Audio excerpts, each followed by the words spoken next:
শুভ সকাল সবাইকে। এখানে দুপুরের রান্না বাড়ার জন্য আয়োজন চলতেছে। মাছগুলো ধুয়ে নিচ্ছে আর এদিকে তরকারির জন্য মশলা কষিয়ে নিচ্ছে। তো আসলে মাছটা একটু ভালোভাবে ধোয়া হলেই কিন্তু মাছটা রান্নার পর খেতে বেশি মজা হয়। আর আরেকটা চুলায় ভাত রান্না বসিয়ে দিয়েছে আর এদিকে সবজিগুলো কেটে নিচ্ছে। আর এখানে হচ্ছে ভাজি করা হবে, মাছ রান্না করা হবে, ভাত ডাল। আজকে রান্না বাড়া একদমই সাদামাটা। তো এদিকে আবার আমি একটু সকালের চাটাও খেয়ে নিলাম। আর চায়ের কালারটা এত সুন্দর ছিল।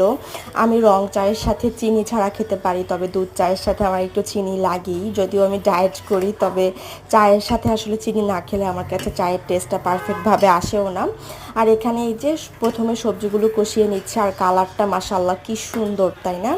এখন হচ্ছে সবজিগুলো কষানোর পর মশলার ভেতর মাছগুলো দিয়ে দিবে। তারপর হচ্ছে একটু নেড়ে চেড়ে ঢেকে রান্না করবে।